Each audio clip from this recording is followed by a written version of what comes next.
Robert. And I'm here with my co-host, Jorge Suárez. Jorge. El mero mero aquí de Amber. Pero ¿quién es este compadre velludo, guapo, chiquito, baby? Wow, my God, what are you doing here? So we're going to go back and forward with you guys in this chapter in English and Spanish because we're Latin and we can speak English. And by the way, yeah, I mean, you're Latin. You were born in the States, though. Yeah, Pocho. Is the unpolitical. Right, this is a Pocho chapter, so bring it on. We're doing well. Who are you? Hi guys, my name is Hector Sanchez. I'm from the beautiful state from Veracruz here in Mexico.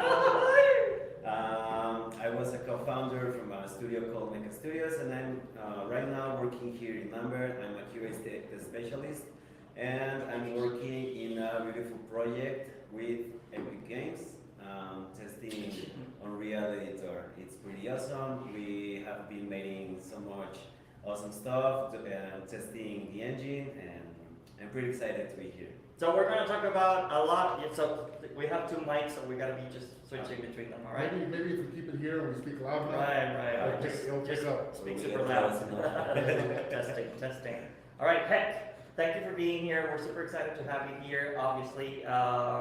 So League of LATAM is basically, why should you be just hearing us, guys? ¿Por qué nos tienen que estar escuchando? Pues porque hacemos videojuegos, vivimos de hacer videojuegos. Y nos maman los videojuegos, como dicen corrientemente por ahí. So how would you say that? Creo que también nos encanta la comunidad. También nos encanta la comunidad. Es uno de los valores de Amber. Community is one of the values of Amber. So we are trying to reach the community and actually help out. ¿Y cómo dice nos maman videojuegos en English? That's kind of difficult. I guess you say. I don't want to guess. I guess it's, we fucking love video games. Yeah. And that's the closest thing, you know. So like, I guess you just gotta add the fucking before the it's not love because it's above. It's beyond love. Either way, it's the first time we ever have someone from QA and DSS, right? So I'm super glad that we have actually this guy because we love him. He's actually one of the leads by now. He's an amazing dude, but one of the characteristics of Vector is that he actually was a co-founder of the studio too. And he's one of the few guys over here in Mexico that has actually published a game in all the consoles, right? All the Correct? platforms? Yeah. All the Now, consoles. tell us about it. That's fucking awesome. Thank you. Yeah, I'm from Mecha Studios. It was a small indie development studio founded in Veracruz, Jalapa, Veracruz, just to be exact on the geographical site. And we made a title called Neon City Riders, which is available in all platforms. We're going to launch it only on PC, but fortunately we had the awesome journey to develop it and launch it in all the platforms such as PS4, Xbox One, and Switch. And we were lucky enough to launch it also on two physical editions that were PS4, and right now it's available on Switch. So that's pretty awesome because it's like a huge dream that really came true. To have a video game published in all consoles, but to have something physical that you can touch it, that you can see it, that you can smell, that you can taste, because the Switch games cartridge tastes really funny. So yeah, it's been an amazing journey. So right now I'm here on Amber, and I'm really happy with this job because all my development journey me ha dado la oportunidad to meet such amazing people, lovely and kind, and pretty enthusiastic on what they are doing. So yeah, that's pretty much about me and my work. Thank you, buddy. A little bit of my work. Yeah. I mean, that's good enough to get in trouble. A lot of trouble, actually. I mean, we could devote the whole chapter to your experience, how many years, all the problems and all the roadblocks that you actually live and how you just solved it. Just on the, just on launching the video game. I mean, just talking about that, man, you would be giving a lot of value to the community or the people actually seeing us while I actually share the thing. And that would be great, but I think one of the things that you actually shared with Robert right now is that being a co-founder, I mean, just trying to get an indie studio up and running is super kind of hard. And obviously, another thing that you should be talking about that I would love for you to talk about is like, why Amber, dude? I mean, why Amber? What happened with Mecha Studios? We're dying to have more people from Mecha Studios actually working with us, and obviously we're dying to help you out to just get to the next title and do more stuff together, right? So, yeah, you might have a lot of questions. Yeah, well, let me ask you a question first. Mecha Studios, were you guys have your own IP, or you want to become your own, create your own game, or was it more on just providing services? No, from the really beginning, it was to make our own games, because that's what motivated us, and that was our shared dream. And so we empezamos a crear sin conocer nada de desarrollo de videojuegos, and en el camino we were learning. Entonces, ¿cuántos eran? What specialties did you have? I mean, like you said, en el camino estaban aprendiendo, pero ¿cómo llegaron? ¿Cómo era ese pinche camino? Porque me imagino que había hoyos y topes y árboles y ramas en ese pinche camino. Muertos, demandas, artistas quejándose, problemas de pagos. Tell us everything, dude. We're here for you. And how We feel you. We can give you a hug. Because my experience is different. You know, I have a studio where we provide services. Yeah, we have a few. We have some IP, but our strong message is just to provide services, because we feel like it's. I don't want to sound like a mercenary, but it sounds like it's the fastest way to get money and pay the bills and make sure that the guys are paid and the lights are on and all that stuff. Dude, you're not a mercenary by giving services. I mean, Right, it's okay to sell your ass by the hour. No, I know that, but I don't know. But a lot of people, you know, where Mecca's coming from, oh yeah, our love was for the video games and starting this journey, and I'm like, yeah, makes sense. hey, I want to make sure that these guys have work and our lights are on, you know? No, Makes yeah, sense. but those were the two things where the people were telling us from the very beginning, that we could maybe start making mini games just to have more understanding of the engines, what the people is gonna like, but we didn't heard about it. We nos dimos en los oídos sordos, and also that they will telling us to why don't make outsourcing, why don't you just provide services and that stuff. But no, we really wanted to make a big title, so we started making a single screen game, which was going to be just a battle arena, where you were just going to kill opponents, and that's it. But we saw that we had potential on the engine, on the scripting, and then the story was starting to be created on its own. So it was a really small thing which became a huge monster. And a huge monster, I can say real big, because it's a game that you have to finish it, you have to spend even more or less like 6 to 8 hours, depending on your skills. But yeah. You're talking about the MCD, right? Yeah, MCD Riders. It's the only title that we developed, the only game that we were able to launch. And do you have other games in the pipeline, or do you feel like, hey, we'll figure something else out? Or No, yeah. It's on pause. Yeah, we had one title that was on development, but sadly we had to close to end the development, because we were running out of money. We were really stressed. We were having medical issues.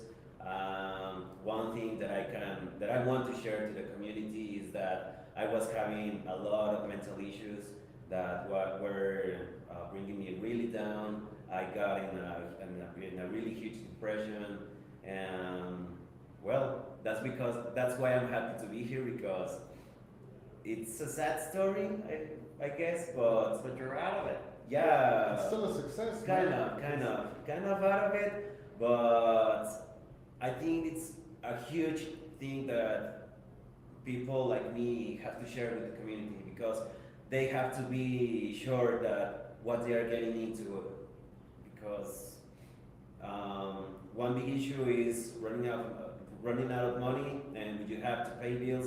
When you have to pay your medical bills, also your mental illness bills, it's a huge problem. I bet, man. I bet. Yeah. It's damn. Well, hopefully things get resolved. You're able to get back on track. We wish you luck. I'm on it. One thing I wanted to ask you is, Mecha Studios. How did it start? You and a handful of friends. You're good at one thing. They were good at the other things, and how did you get your break? How did you get that big break to develop that game? Yeah.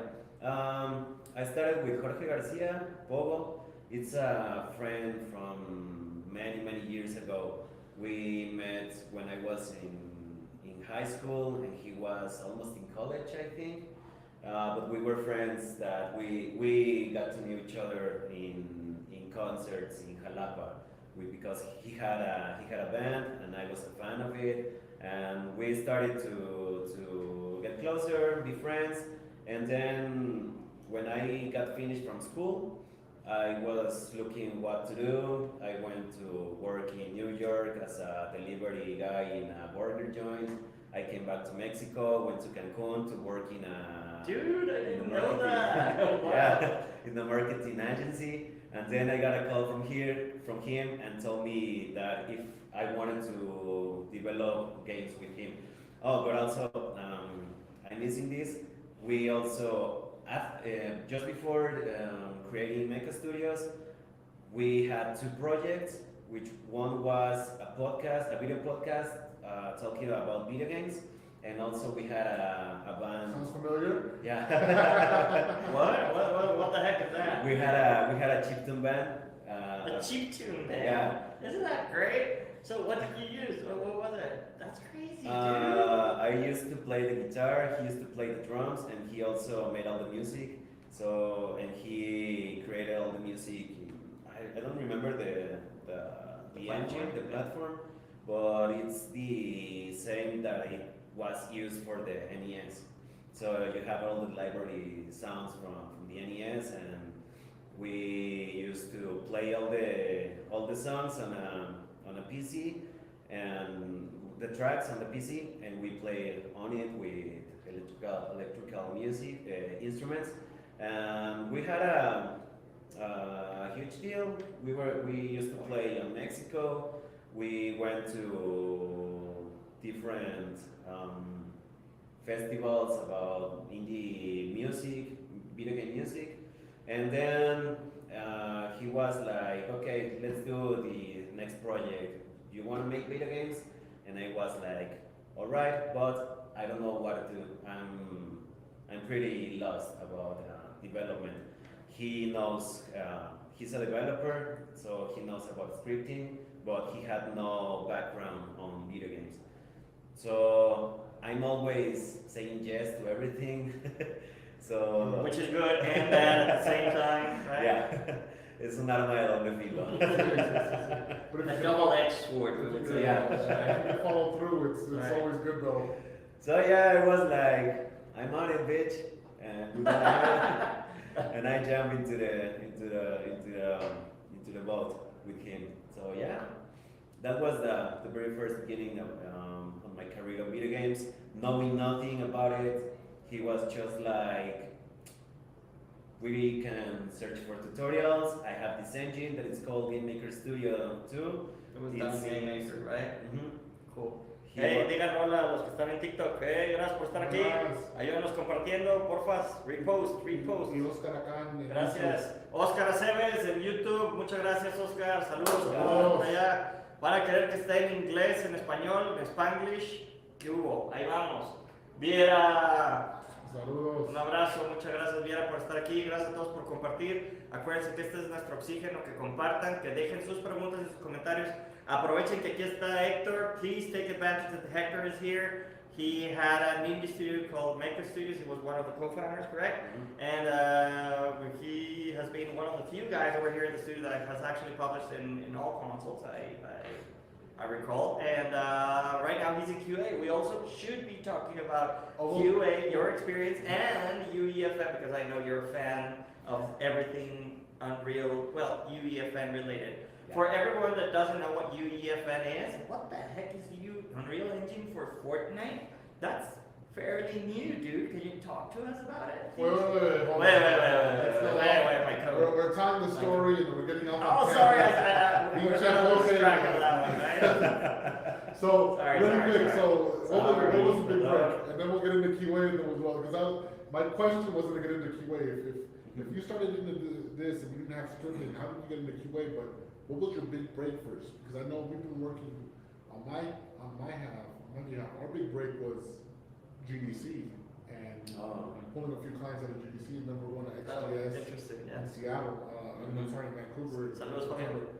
Saludos. So, what was your big break? And then from there we'll get into QA and all that stuff. I had a mental roadmap, but Jorge throws dopes. Sorry, perdón. Mezclé preguntas, perdón. That's okay. Perdón. Tenemos preguntas hasta qué opinan de Call of Duty. A ese nivel está llegando este show. Perdón, síguele, güey. Ahorita. We'll get back to that one. I don't know. Maybe my breakpoint was when we started to really start the development alongside to launch it on platforms. After how many years? Because you spent a lot of years actually developing. Shit. How did you survive those years? That was like 2 years after. In all those years, we were jumping between. Well, no, I was jumping between jobs. I was doing a lot of freelances. I have also a job on a newspaper from Jalapa, and also my biggest income came when I was going to downtown in Jalapa and got run over by a car. Wait, what the? That's your biggest income? Yeah. So, lawsuit? Yeah, because I was riding my bike and a car ran over me, so I. Demanda. You received some money? received- Dude, that's terrible. Here at Legal LATAM, we do not. We did Advise not make money suggest like that that. you make money like that. That's not the way to do money with Yeah. games, but. But if you do, make sure you get hit by a Ferrari. No, sí, recibí un income to pay the almost 4 months of rent, so it was pretty huge amount of money. Entonces, con ese dinero, ¿tú compartiste con tus...? No. No. Just for Just myself. for yourself, all right. And At least also- you're looking out for yourself. Yeah, I was lucky enough because when I was on my bike and when the car hit me, I flew over my bike, but I don't know how, but I managed to land on my feet.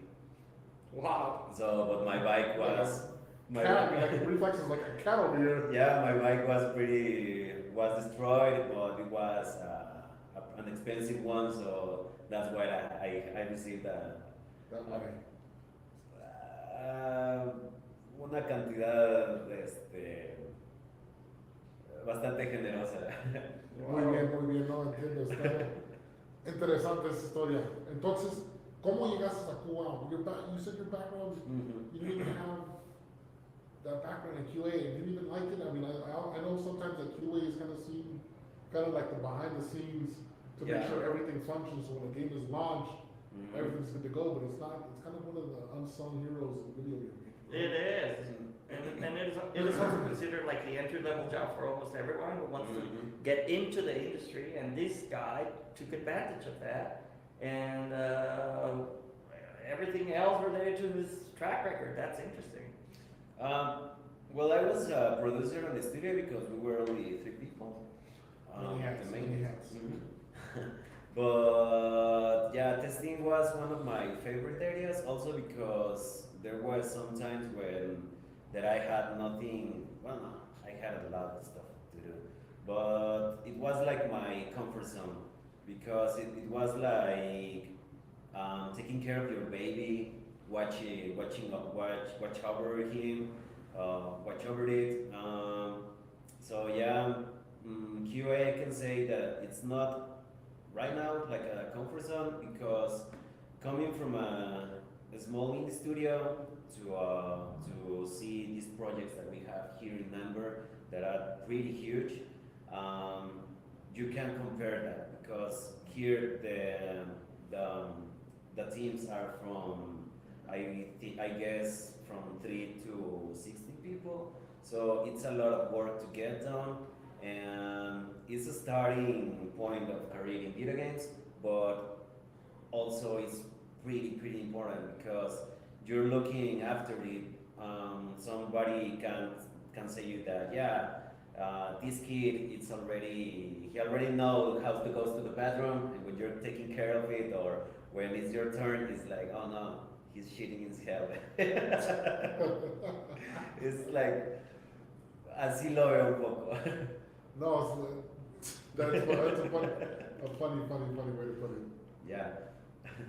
But no. What else? ¿Cuánto tiempo llevas aquí? How much time do you have over here by now? I mean, you've been here I've been here from 6 months.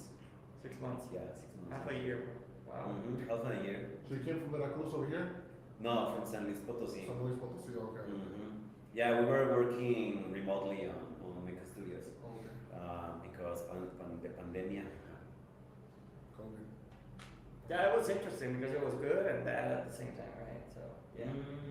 Yeah.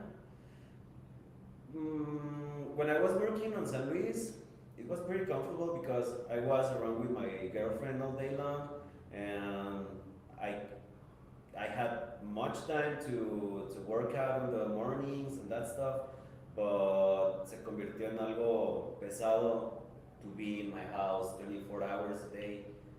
So yeah, necesitaba estar en un lugar como este. La oficina así para tener otra rutina, ¿no? Yeah, being an office is Yeah, really. we could really talk about that also. That I should be do another- believe. That should be another topic. Yeah, that should be another whole episode about this thing. I do believe that it's going to be a structural advantage eventually to have a great culture that's hybrid. I know that we're not going back totally to just being physically there. We don't want to, but having a component, having this is amazing, dude. I mean, just think about this. I mean, you are working with a lot of junior people, right? A lot of people that's actually just coming in. It's their first job in many cases. Oh, yeah. A lot of them. So imagine having all of these guys working remotely, don't feeling that they belong, not mingling around with the seniors or nor the meets. They really wouldn't really care about anything else because what type of hybrid culture would you have if you only turn off your freaking camera, you're on Zoom or something, nobody sees you, you're afraid of talking because you think you don't know much, which is what happens when you send everyone to home, right? And they're juniors or something like that. So you won't have this sense of belonging, you won't have this great mingling around between them each other, inspiring the guy. I mean, because you get inspiration just by looking around, you At know. the end of the day, we're still animals, and we're pack animals. Exactly. We're communal animals. So. And if you're in your undies at home with your camera off, I mean, you're not for 1-2 hours a day. You're really not like getting the whole thing, you know. It's just yeah. And obviously, if it's like your first work or something, you should be with the rest of the pack. Be with the rest of the guys that are actually getting the shit done. And you're not gonna be with them taking turns to talk and Zoom. That's super stupid, man. Yeah. Just don't do it. Don't. And if you think you're an expert in emerging markets, believe me, be there. I mean, get to know the Mexican guys, the Colombian guys, the Argentinian junior guys. They're not as professional as in other time zones, so you gotta take into account that in order to build that culture, and I do believe that we are actually learning about that. We should, A thing or two. that definitely should be a topic for the upcoming weeks. Totally. Yeah. Anyway, so tell us what you can tell us about what you're working on right now. You said something.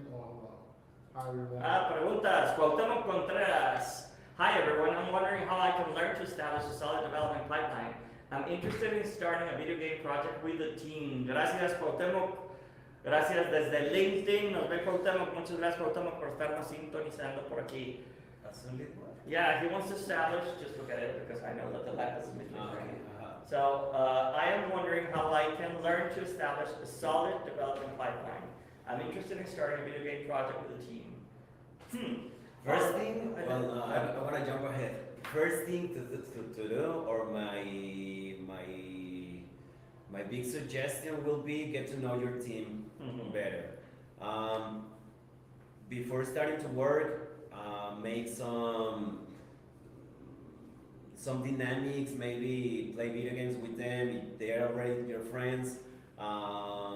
Maybe play something that is a multiplayer but cooperative, or maybe you can play war games just to get to know each other, depending what roles they're going to take, because es muy emocionante, es muy bonito trabajar con tus amigos, pero sí debes de llegar a conocerlos como es en un ámbito laboral, un ámbito profesional, porque son los que te van a ayudar a tener techo, comida y salud. Entonces... hambre, enfermedad y dolor. Exactly. Demandas. No, well, yeah, obviously that's a great tip, but I think you might be talking about like the process and the systems to get shit done. So, yeah, I mean, there are many answers for that, for sure. I'm pretty sure that all of us have tried different things. There will be a lot of them. Then, agarren los roles que va a tener cada quien, trabajen sobre ellos. Si alguien va a hacer multitask, dejen en claro quién va a hacer qué multitask, o sea, qué tareas va a estar haciendo, en cuáles se va a estar enfocando, para no tener que estar cambiando a cada rato, porque eso me pasó muchísimo y la neta es que aprendí un montón, pero también me desesperé un montón y por eso ¿se puede decir groserías? Sí. La cagué un chingo. Sí, digo, podemos fingir no ser auténticos, pero la idea de este show es que sea auténtico y que los que están viéndonos del otro lado digan, estos güeyes son iguales que nosotros, te están echando ganas, queremos ser compas. Y esa es la finalidad de esto. Bienvenido. Sí, somos serios, pero pues también, o sea, no es que se habla. La informalidad no está peleada con el profesionalismo. No, claro. No, y al final queremos que sepan la verdad, porque no es... Sí, no son enchiladas, ¿no? No es chelas todos los días y tomando una cerveza con tus compas, ¿no? Ganando dinero porque sí, porque hago lo que me gusta, no es cierto. No es cierto. No, esto hay que partirse la madre, la verdad. Pues sí, yo partiría de ahí. Esa es parte de la experiencia. Cuauhtémoc, I think a lot of it depends on the size of the product, the size of the team, the amount of the budget, and the scope.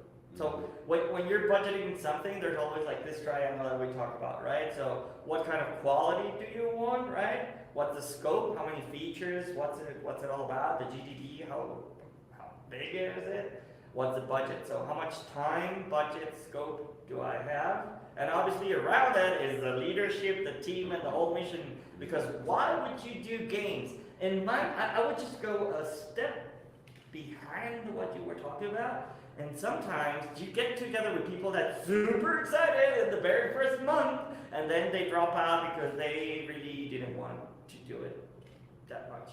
If you don't have money. If you have money and they see that they're not good at it, that they're frustrated and everything, some may stay because of the money, if you have money, but then they drop out. In my experience, the dudes that are awesome are the ones that are there and would do it even without the money. True that. But still, everyone needs to get paid. I mean, at the end of the day, people still need to get paid for their time. My thing is that make sure you have a great project manager, a great lead, because that's going to resolve a lot of And thanks production, because you're gonna have a super hard time subtitling all of this. We love you. And I mean, everything else would be the systems, right? So if you're using Scrum and there's a backlog and you have a PM or a producer, just both of them in one single role, just taking care that everybody's actually doing their stuff. You know that you have usually, again, 3 guys, you know, the tech guy, the programmer, the artist, and the game designer. Sometimes you just have the programmer and the artist, and in between everyone, just do the game design, which is a discipline that's basically, there's no formal education for game design over here in Mexico and almost anywhere in Latin America. We're freaking screwed with that. We just do it by practicing. And now we're having some formal education about it within our studios and companies, but it's just like fairly difficult, right? And even for our own guild leads to teach us, right? So sometimes it's just hard because we have a lot of work, or they're focusing in other regions that actually have more game designers, and we make more money with those guys instead of teaching you from scratch. You suck, Mexicans. I mean, and I get it, but I don't. It's just like, I get it, but yeah, we still need to just make that happen, because if not, we're gonna be just like with a table with just 2 legs instead of 3 at least. Yeah. So yeah, that's my point of view. And also, if you don't have a good game design, you're screwed, dude, in many ways. But also, you'll never know if you have a really good game design. Siempre vas a estar convencido de que lo que estás haciendo es lo mejor, pero... Pura madre, ya que lo sacas. And we haven't talked about that. In the pipeline, you have got to consider that 50% of what you're doing is production, the other 50% is actually selling from the very beginning. I'm pretty sure that you have this experience in which you actually were doing the game, and you were devoting so much time and money to the game that you forgot to market it. And you put it out there, and you got 1,000 games every day out. So you're competing against guys that actually did their marketing well, so you're screwed by default. Ajá, pero pues sí, eso pasa muchísimo, pero aún así, you have to go ahead and do it, because you'll never know. Sometimes you're going to feel really bummed down because you feel like you have the best video game that was ever made, and it's your the love of your life. But when you're ready to publish something, even in your social media, and you get the album, chocas con un trailer de Zelda, entonces piensas de no, pues nunca voy a poder competir contra ello, entonces mejor me lo guardo y ya no hago nada. It's not good. Go ahead and do it, because you'll never know. And you'll. Oh, besides, you're never going to do a Zelda in the studio. I mean, that's it. I mean, that's it. I mean, I just have fun whenever like someone comes over, a lot of teams comes over, and they want to do just like the Zelda with the Caballero Águila, right? With the Eagle Knight, the Mexican Eagle Knight. And I'm like, dude, have you ever done a Pong, something, a tic-tac-toe, copied something from the Unity asset store and tweaked it? No, I mean, you're screwed. You're screwed. Pretty much what you're saying is also Yeah. You'll figure it out, I mean. No, dude, I mean, it's not like we want to demotivate you guys. It's actually, we want to tell you what it's like so you can motivate yourself to do it, but in a more assertive way, I guess, right? Ya, bien, ya lo pasé, ya lo sufrí. Sí, ya, evítate la bronca. Yo para eso estoy aquí, para No, por compartir. eso, ¿no? Y, pues como has dicho, todo lo que te ha pasado, el estrés, las arrugas, Sí, las canas, todo eso, ¿no? Sí, está cabrón, ¿no? Entonces, let's get to what you're working right now. If you could tell us a little bit what you're doing. What did you say earlier? Fortnite for what? Well, there are 2 things that actually Hack is doing pretty well right now. Obviously, don't talk about the projects, NDAs, and all that stuff. Sorry, guys, we're gonna talk about First our rule of Fight Club? Yeah, You don't talk don't about talk Fight about Club. Fight Club, right? But obviously, you can talk about the process and what it's like, and how you. I mean, the training of QA and the type of people that you need. I mean, there's this tendency, obviously, of thinking that QA is a high rotation kind of department everywhere in the world. And over here, our people last a lot because they love it, right? And maybe because of the culture and the type of work and how we have managed to put it together. Maybe the And the process, leadership, the obviously. Exactly. Yeah, it's really, really cool. And yeah, just talk about it a bit, and then we'll go to UEFN that I know that you can talk about it. Unreal for Fortnite. Yeah, it's pretty exciting. Ajá, la neta QA first. con esto, aquí sí iré un poquito en español. Échale, vamos en español, vamos. Pues sí, está muy chingón trabajar en estos proyectos porque la neta me siento muy en casa porque estoy trabajando con el engine, entonces como developer siempre estuve trabajando con el editor, con los builds y pues con las consolas, entonces es como mi regresar a casa en otro estado, nomás así digamos, ¿no? Conocí un chingo de gente, no imaginaba el monstruo también que es de developers, de testers, de todo. El de trabajo, artistas. ¿no? Que hay detrás, dices, La infraestructura. Trabajo así, o sea, se nos va a salir hasta por las orejas, la neta. Pero sí, es muy chingón, conoces a mucha gente de todo el mundo sin realmente conocerlas, ¿no? O sea, estás en constante comunicación con ellos, dependiendo de la plataforma, de que, pues, en donde suben los tickets, en el canal, en el canal que tenemos de comunicación con los developers y con los testers que son, que están en Epic y todo eso. Entonces es una comunidad muy bonita en la que todos estamos ayudando, pues subimos los bugs, arreglan, los verificamos entre todos. Pero Héctor, ¿qué es un bug? Un bug. Ya sé que puede sonar una pregunta estúpida, güey, pero bueno, hay gente que puede que nos vea, que vea esta cosa. Sí, pues Yo ni sé, no, pues soy esto. Ajá, sí. El clásico güey que finge que sabe todo porque le da pena parecer pendejo. Yo ahorita, déjame buscar el... No, aquí déjenos sus preguntas, no tengan pena, o sea, estamos para eso. La verdad es que puede que digan, hey, ¿qué es UEFM? ¿Qué es un pipeline? O sea, este es el tipo de cosas que nosotros no tuvimos hace 15, 19 años porque no existían estos medios. Entonces, por favor, ahorita es cuando pregunten, por favor, Chucky, comparte, te matamos. Sí, aprovechen. Pues sí, no, pues me van a matar como tester, tampoco sé que es un bug. No, bueno, sería el tono. Hay hasta clasificaciones de bugs, tipos de bugs, hay N cantidad de cosas adentro de la metodología. Algo que yo admiro mucho de mi High Sparanda y todo el equipo de DSS y todo el equipo de cual es que tiene Mircha Strode, ¿no? Fabián, te mandamos un beso, Fabián. No, pues el Chema, el José, o sea, hay varios líderes súper chingones aquí y hay diversas metodologías, diversos tipos de testing. ¿Cuál es el tipo de testing que tú haces? ¿Cómo funciona? ¿Cómo funciona en general? O sea, ¿qué chingados es el testing? ¿Para qué se necesita? Bueno, ¿qué es un bug? Pues un bug es un problema que hay en el proyecto, porque pues está videojuegos y pues en esta parte me tocó trabajar en Engine, que la neta, no me lo esperaba y qué chingón haber caído aquí. Pues es eso, es un problema, ya sea visual. Hay una preguntita y no sé si interrumpimos este programa para las preguntas. Jeremys González, muchísimas gracias por preguntar en Facebook. Nos preguntan en Facebook, en LinkedIn, en YouTube. Por favor, dejen sus preguntas donde sea que nos estén viendo. Dice Jeremys, amigos, una pregunta. ¿Hay un gestor de multijugador mejor que Photon? Pues es que hay muchos, pero bueno.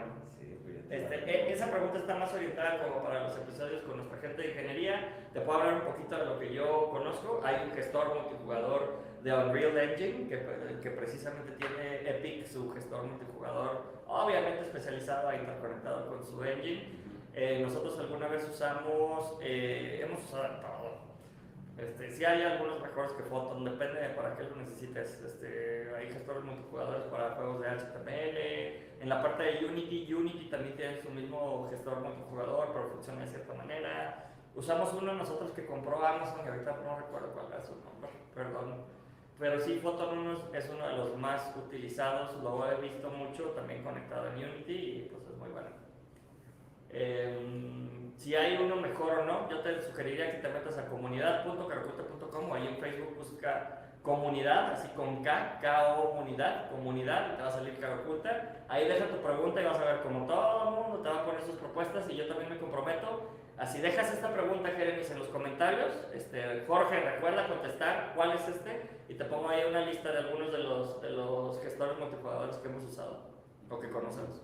Yo no podría decirte cuál es el mejor, pero la neta también algo muy importante es no te dejes llevar también de todos te van a decir este es mejor, este es mejor, este es mejor, pero la neta no, el mejor va a ser el que se adapte a tus necesidades y el que puedas manipular Que puedas a tu usar. manera, sí, porque si no, pues vas a estar dando un chingo de vueltas, porque te van a seguir recomendando que pues es como ir a comer tacos, nunca vas a acabar y pues vas a volver a los que a ti más te gustan. Ay, yo estoy lleno como a los 10, cabrón, cuando ya O tal vez te recomendaron un día y encuentras tu lugar, feliz. tu lugar feliz, pero pues no, lo mejor, pues yo creo que no existe, es lo que se adapta a tus necesidades, eso sería lo mejor. Hay una frase que me gusta mucho con respecto a eso, dice, ¿cuál es la mejor herramienta? Usualmente preguntan, y la respuesta correcta es la que se usa.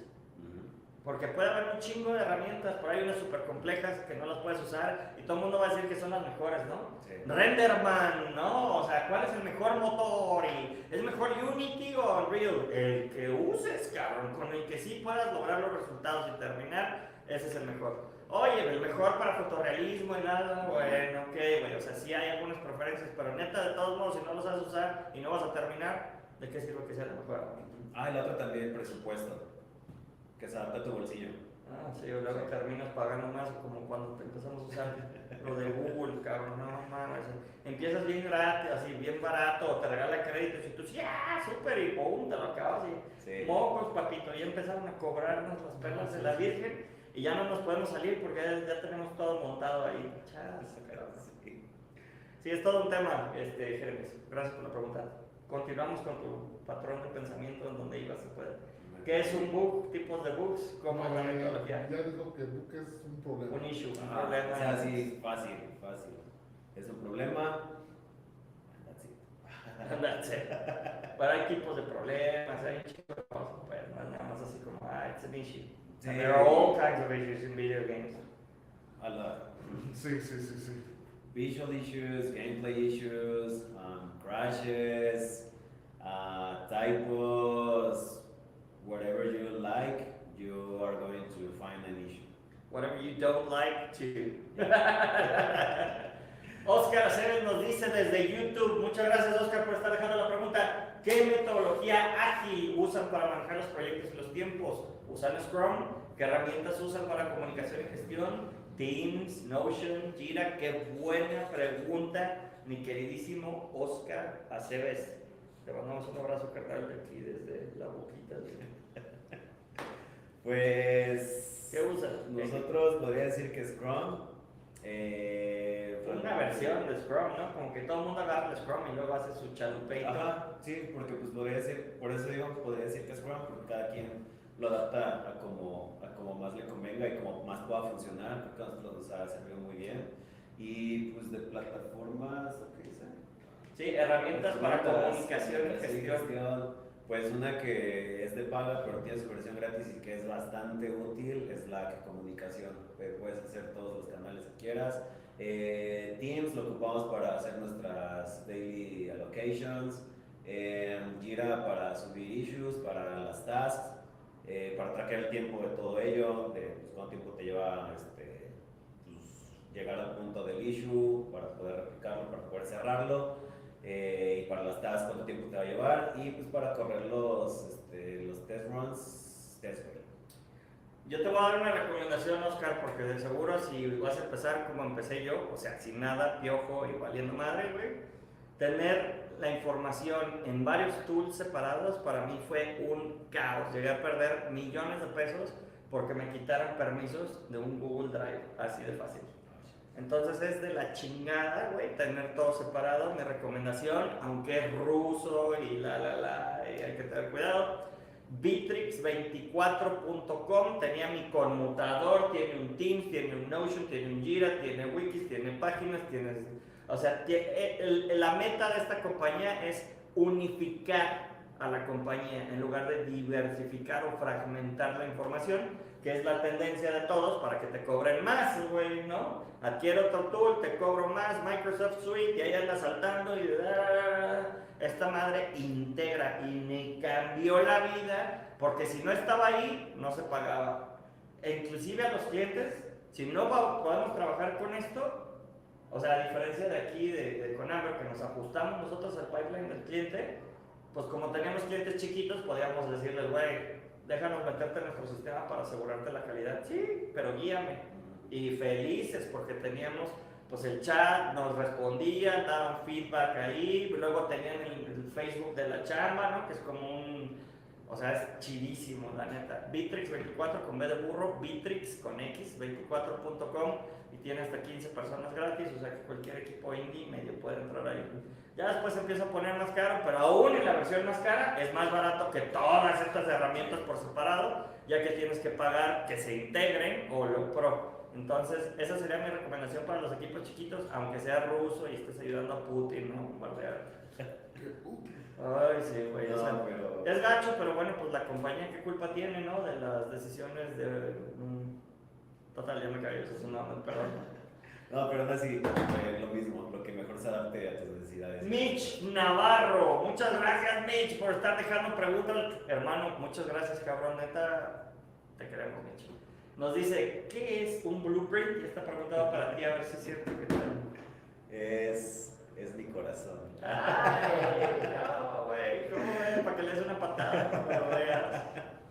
¿Qué es un blueprint? Pues con lo que trabajamos en Unreal de manera fácil, pues yo le digo que es la neta como un drag and drop, donde puedes hacer las funciones de manera fácil dentro de Unreal y pues facilita la neta pues a quienes están conociendo el engine y los que quieren empezar a ocupar Unreal para desarrollar sus juegos. Es bastante amigable. Es como pseudocódigo, como templates también, ¿no? Que de alguna otra forma vas llenando y te ayuda a tener pues algo, un first person shooter, por ejemplo, sí, ¿no? Que las funciones ya están dentro del engine, solamente las tienes que ir asignando, te va creando los nodos, vas conectando los pines y pues te facilita la vida, pero pues bueno, no es lo recomendable para ya un desarrollo de un juego muy grande. Pero bueno, puede servir como así. funciones, nodos, pines, no entendí ni madre, pero bueno. Pero pues sí. Luego nos vamos a ese detalle porque ya se vuelve muy técnico. Sí, no, pero aún así, pues estoy aquí para hablar también de desarrollo indie, entonces para que puedan echar esas preguntas de acuerdo a eso, si gustan. Y muy ligado a lo que dice Mitch Navarro, muchas gracias Mitch por estar en Facebook otra vez, güey, y por compartir, neta lo valoro mucho, cabrón. Pues entonces, si esos son los blueprints, saludos José, Hans, Bautista, muchas gracias. Saludos. A todos los de LinkedIn, muchas gracias. ¿Volverán a abrir interns de QA o testing en Guadalajara? La respuesta es... sí, a huevo, sí, cómo no. Vamos a tener otra vez. Hemos encontrado gran talento en los interns de QA. La verdad nos ayuda mucho que en nuestra locación en específico en México hay muchos chavos que van a salir y hacen sus estancias profesionales, o si ya te graduaste puedes hacer el internship aquí, son de 3 a 6 meses, y honestamente esto lo que te da pues es casi el pase a la final, ¿no? Hay muchos que aplican y no entran, en cambio los que entran de interns tienen la patita dentro y se les da prioridad obviamente a los que vienen de fuera. Total, que si quieres tomar ventaja de esto, pues aplica, aprendes, te partes la madre de 3 a 6 meses y pues tienes mucho más seguro que cuando se abra, porque no se abre todo el tiempo, no todo el tiempo estamos creciendo continuamente, pues también hay veces que tenemos que detener o se acaban los proyectos y queda gente libre y no podemos volver a contratar. Producción nos dice que nos quedan 10 minutos de preguntas, por favor dejen todas sus preguntas ahí, es muy importante. Más preguntas, José Hans Bautista desde LinkedIn. ¿Qué recomiendan para alguien que quiere iniciar su carrera como desarrollador de videojuegos? Yo he usado Unity en 2D. Unity en 2D está chido, estuve ocupándolo un poco para pues, hacer pruebas de algunas cosas, pero Game Maker Studio tiene mi corazón. Para hacer juegos en 2D, la neta es el engine que mejor se adapta a las necesidades. Hay una infinidad de juegos que están creados en ese. Y como no es tan grande como Unreal o como Unity, a veces se puede ver un poquito opacado, pero solamente chequen la página de Game Maker Studio y vean los juegos que están desarrollados ahí. Mi favorito, el más grande que puedo decir que la neta, si no lo conocen también, denle una checada, Hyper Light Drifter. O sea, con eso, la neta, nada más así. Hyper Light Drifter, sí. Lo que sí es que creo que también ha sido un medio impedimento ahora que, por ejemplo, estamos viendo lo de buscar cómo puedas entrar en un rol de ingeniería, que tengas ese track record en lugar de Unity o Unreal, que es lo que piden los clientes más grandes, pues te puede impedir esa movilidad interna porque pues, te va a faltar experiencia profunda en los engines que se utilizan para producciones más grandes. Pero si tienes las bases, te puede, digo, si estoy medio correcto, ¿no? O sea, es ahorita, por ejemplo, el tiene toda la experiencia, ya sacó juego de consola y todo, pero pues nuestros clientes piden más lo otro, entonces nos cuesta más trabajo embonarlo en ese tipo de oportunidades, pero pues ahí seguimos, ¿no? Porque también está Unreal Engine for Fortnite. UEFN, nos tienes que platicar rápido qué es eso porque nos quedan 10 minutos. Pues es Unreal Engine, pero pues hecho para hacer tus juegos en Fortnite. O sea, es el Roblox de Epic. Ajá, es tu editor de niveles de Fortnite. La neta, es una locura de engine. Pues tiene todos los assets que proporciona. Bueno, tiene una base de assets que ya están prehechos, muchas funciones que solamente son para integrar en tu nivel, en tu juego que quieras armar. Y pues ya dependerá de las cosas que quieras hacer. Al principio vas a pensar que tal vez solamente vas a hacer el mismo modo de juego que de Battle Royale o de que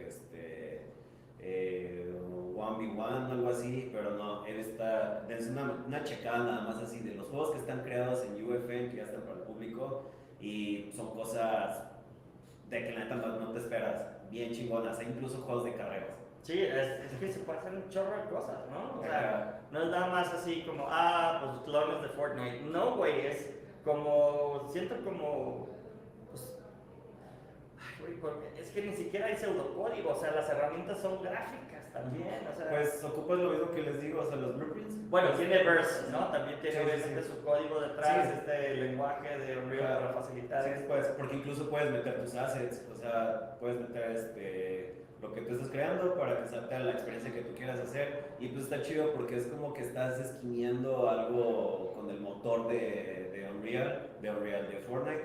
Entonces pues está muy chido, igual como para empezar a hacer prácticas para saber qué es hacer un juego. Digo, enseñar niveles. Ajá, no lo estás haciendo desde cero, pero pues ya empiezas a tener todas las nociones de tal vez de gameplay, de game design, level design. Con eso pues ¿cómo se llama? Una gran herramienta para irse iniciando, y pues hay cosas bien chidas y muy divertidas que ya están ahí. Está bien padre. Oscar, gracias por las preguntas desde YouTube. Muchas gracias, Oscar. Ahora que están entrando al mundo de blockchain y la web 3.0, ¿le ven futuro a los juegos Play to Earn o ya murieron? Yo creo que se va a integrar eventualmente esto también por los grandes, ¿eh? O sea, Roblox ya está haciendo sus apuestas de NFTs adentro de... No sé si todo va a ser en blockchains abiertos, pero... A ver, no, Oscar, lo de blockchain llegó para quedarse. Los juegos, todo lo web 3.0 no va más que a crecer. El hecho de que tenga sus inviernos es otra cosa. Yo creo que va a tomar unos 2-3 años, pues ya ves. Todo lo de VR salió hace 10 años y apenas estamos llegando a... Y de todos modos, no tengo muchos amigos que al lado de su cama tengan sus lentes, ¿no? O sea, güey, van a salir ya los de Apple en este siguiente mes, entonces va a ser una locura. Esto va a seguir evolucionando. Aquí el chiste es que sepas, pues medir dónde está la atención de la gente, dónde esté la atención de la gente, que es el nuevo petróleo, el nuevo dinero, ¿no? Todo el mundo está en esta batalla por la atención, ¿no? Pero ahora que tenemos este tipo de tecnologías donde tú vas a poder ser dueño de tus skins, dueño de tus héroes y te los podrás tal vez llevar a otras plataformas, esto va a estar cañón, ¿no? Yo creo que ahorita pues a lo mejor los gigantes de la industria no quieren invertir ese dinero, quieren esperar que un indie lo hace y luego lo compran o algo así. Entonces siempre así son las cosas, siempre salen en pequeño y luego gets traction y alguien will pick it up quickly. Well, there are a lot of chains actually right now that are investing like crazy, like Polygon. I mean, there's a lot of technologies related to blockchain that are actually investing like crazy in new stuff. And there are a lot of new Web 3.0 games that are actually becoming interesting.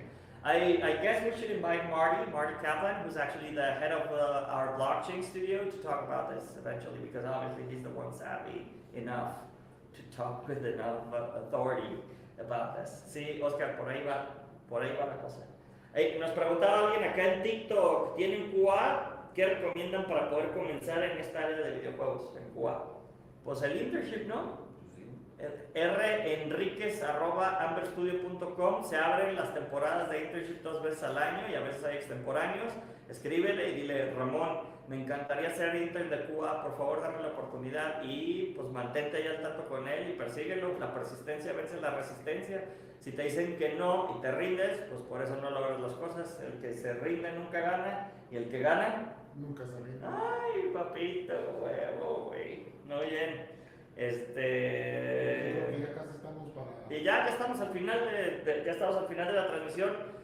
Una vez más, mi querido Héctor, thank you for being here, thank you for speaking in English and Spanish, and in Ambernese or whatever the language in Klingon and all that jazz. Thank you, my dear Robert. I'm here with my co-host Robert.